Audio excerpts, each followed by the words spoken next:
Monsoon नेपालमा भित्रिसकेपछि केही दिन वा केही हप्तासम्म पानी कम पर्ने वा रोकिने हुन सक्छ। यसलाई मनसुन ब्रेक वा मनसुन विश्राम भनिन्छ। यस्तो किन हुन्छ त?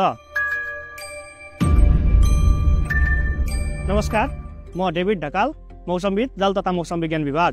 प्रत्येक वर्षको जुन महिनाको दोस्रो सातातिर नेपालमा पूर्वबाट चल्ने हावा अर्थात् पूर्वी हावाले वायुमण्डलको तल्लो तहमा अत्याधिक प्रभाव जमाउँछ। यो क्रम मनसुनको अवधिभर चलिरहन्छ। पूर्वी हावाले नै बङ्गालको खाडीबाट पानीको कण नेपाल भित्राउने गर्दछ। मनसुनको समयमा सधैँभरि पानी पर्दैन। कुनै बेला मनसुन सक्रिय हुन्छ र पानी पर्छ। यसको उल्टो मनसुनको अवधिमै कुनै बेला मनसुन निष्क्रिय हुन्छ र खासै राम्रो पानी पर्दैन। मनसुनको समयमा राम्रोसँग पानी नपर्ने समयलाई मनसुनको ब्रेक भएको भन्ने गरिन्छ। मनसुन ब्रेक के कारणले हुन्छ त? अब यसबारे कुरा गरौँ। मनसुनको समयमा दक्षिण एसियामा वायुमण्डलमा बन्ने कम दबावका क्षेत्रहरू एउटा काल्पनिक रेखाले जोडिदियो भने त्यसलाई मनसुन ट्रफ भन्ने गरिन्छ। मनसुन ट्रफको सरदर स्थान नेपालबाट दक्षिणतर्फ भारतको गङ्गा नदीको मैदान हो। मनसुनमा पानी पर्ने र नपर्ने कुरा मनसुन ट्रफ कुन स्थानमा रहेको छ त्यसले निदान गर्छ। नेपालको तराई भूभागको आसपास मनसुन ट्रफ रहेको अवस्थामा नेपालमा मनसुन सक्रिय हुन्छ र पानी पर्छ।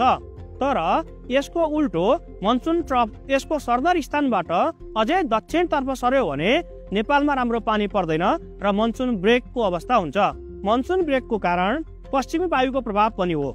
सामान्यतया पश्चिमी वायुले जाडोयाममा पानी पार्ने गर्छ, तर कहिलेकाहीँ यो मनसुनको समयमा पनि केही समयका लागि सक्रिय हुन पुग्छ र मनसुनी वायु अर्थात् पूर्वीय हावाको बाटो छेक्न खोज्छ। यसले गर्दा पानी कम पर्ने वा केही समयका लागि रोकिने हुन सक्छ।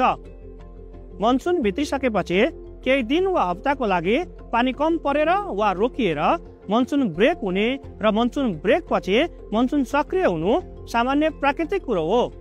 मनसुनको अवधिभर यो एउटा नियमित चक्र जस्तै घुमिरहन्छ। हरेक वर्ष मनसुन ब्रेक हुने समय फरक हुने गर्छ। यो कहिले र कति लामो समयसम्म हुन्छ भन्न सकिँदैन। त्यसैले मनसुनको ब्रेक हुँदैमा पानी पर्ने आश भने मार्नु हुँदैन। त्यसकारण मनसुन नसकिएसम्म कुनै पनि समयमा पानी पर्ने सम्भावना भने उत्तिकै रहन्छ। यो त भयो मनसुन ब्रेक बारे जानकारी। मौसम सम्बन्धी नियमित जानकारीको लागि जल तथा मौसम विज्ञान विभागको वेबसाइट र सामाजिक सञ्जालहरू हेर्दै गर्नुहोला। धन्यवाद।